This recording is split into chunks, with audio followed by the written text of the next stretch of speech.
Hi, right, hopefully I'm in frame as ever, I'm guessing, because the camera's there set up. So welcome back, Scott from Wessex Blades. I want to tackle three subjects tonight. One, I got an unboxing.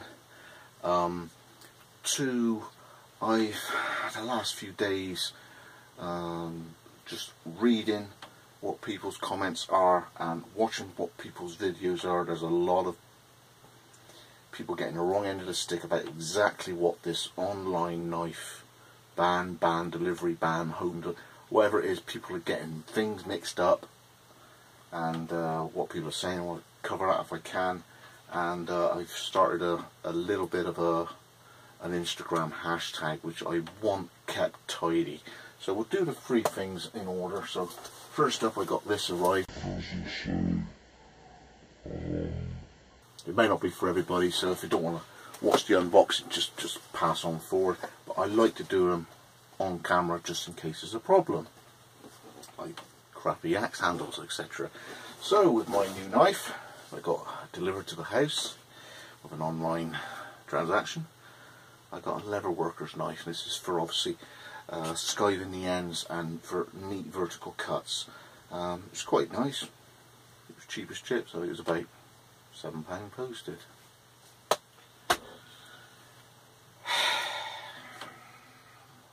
We'll be able to do that soon, eh?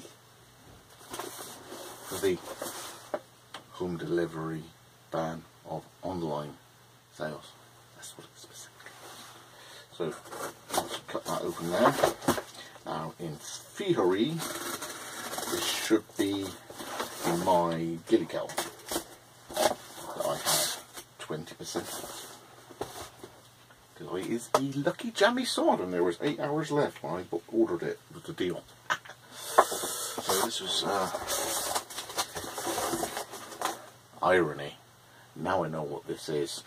This is one of the reasons I went for Ghillie Kettle as opposed to Ghillie Kettle. One was a whistling cap, and two was the triangular base. So there's a load of gizmos in there. Some triangular base. It must be wrapped in bubble because it's not rattling much. Yeah.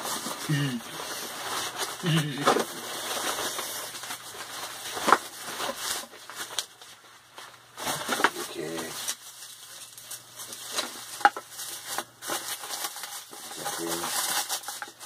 I want to see the condition of it.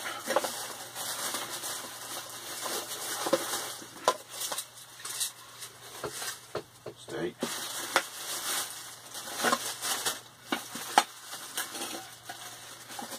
So, here's the base. This is the hard anodized version. So this is pretty hard. Bit of a dent there, but that's not the end of the world. And things get knocked and banged together. That's fair play. It should be hot. And there's my grab handle. I'll keep it in the plastic so it's rattling quite so much. You know, it's a dent there, but no scratch there, but it's good enough. It's going to get a hard life. I just went for the anodized one as opposed to the non-anodized one. Fits in there, and this should be the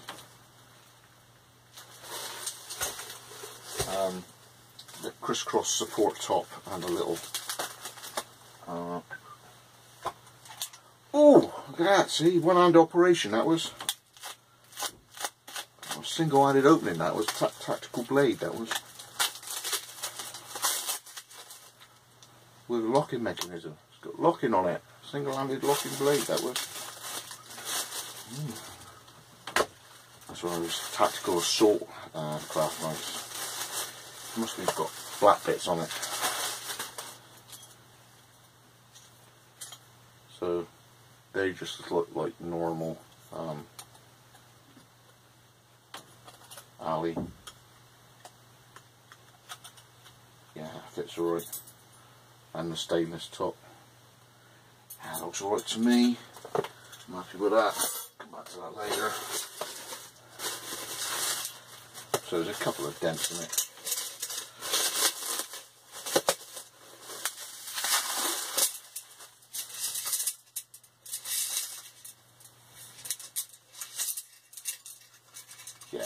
guys and looks okay to me. Right, happy with that. Right, so I'm happy with that, so we'll move on to the next pin. Now, I've noticed various videos on people coming through with their own interpretation, doing the video of what this government proposal is being, and very few of them are on the ball. So Malcolm, John J. Rambo, weapon collector, I think it's his brother, all their things are absolutely on point. But please, if you're going to do a video on it, try and be as accurate and precise with your statements as possible. It's not.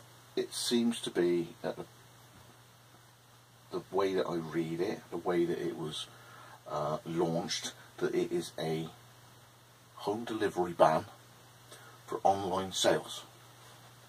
And what I don't want people to do is to come out with any more strategies that we can get around it, if we can get around it at the moment, because without trying to give too much information to the MPs, alright? It's a bit like if we start mentioning assisted, further, sunstood, etc, etc. Don't give them any ammo, alright? Let's see when that paper comes out what they're on about, and then we can pass judgment on just how daft it all is, alright? So if they actually want to go and say specifically, alright, that it's a home delivery ban for an online sale, that's the transaction, all the varying different ways of having a sale and delivering to someone's house, let's let them fall into that category, and let's let them specifically ban that if they're going to do it, but we'll fight them for that anyway. Try not to give too many ideas about to get around it now, and stop blurring the details if you haven't got it right. It's not a home delivery ban of knives, because if I wanted to gift, let's just say, you know, John J. Rambo, it was his birthday and he was 50 this year, and I just felt like it, I'll buy him a Mora and I'll post it to him. That wasn't an online sale, was it? Do you see where I'm going? Alright? So we've got to get it right, what we're saying.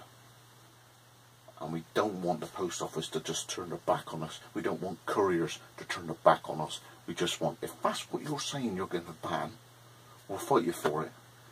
But if you push it through anyway, that's all you're getting. Right? Right. Now the other thing I started was, I did a thing this morning.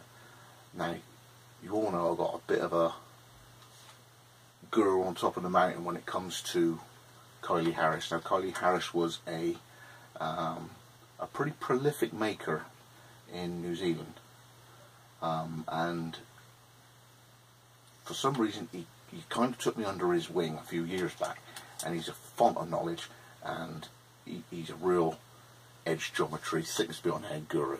And he, of course, he was doing a bit of a nod to us this morning, feel sorry for what we're going through, and he did a little photo. He actually made a slip joint at some point, and so he sort of took a photo of it and just reminded her, a heads up, a fist bump to all in England, I feel sorry for what you're going through. And he went, hashtag UK Knives Matter. And I went, right, because he said underneath, is this a thing? Well, in an hour it is. So I have Instagram, UK Knives Matter. I have Facebook, but unfortunately the name is on top of it. So I've got the email, and I've got a YouTube. Okay, UK Knives Matter. So technically speaking, on UK Knives Matter. Now, the only problem with this is what the goal is. If someone was whittling, and they were whittling with their, let's just say, they're opening with their two-handed opening Leverman locking knife, officer, and they were whittling, and someone took a photo of them. You can hashtag that, hashtag ukknivesmatter, because that is a knife in UK being used effectively. What I don't want is arseholes hashtagging it. If I find anybody putting something on there that doesn't really come across it, I ain't going to be happy, because this is literally a little thing for us to have, where responsible people can say, yeah, UK knives matter. So if is it Chris Lundgren is there spoon carving at the Wiltshire Bushcraft meet, and they take a photograph of any spoon carving, if Johnny Mac's spoon carving is doing the thing, the hashtag is hashtag UK knives matter. Okay? But the thing is that when you do that, I can't control what goes on there, because it's a hashtag as opposed to my Instagram account. So, you know, if you put hashtag funky prepper, it goes to a hashtag. It doesn't go on his Instagram page, if you get what I mean. So let's keep that pucker. Okay? If you're at your bushcraft meet, or if you're out the back garden and you're using a tool and you're making a tent peg, the hashtag's UK Knives Matter, and let's have that as a board, as a gallery, as a growing resource, as a body of work for UK knives as tools being used responsibly. And let's not have any dickheads on there, please. Alright, thanks for that. Scott from Wessex, please. Don't give them any ammo, alright?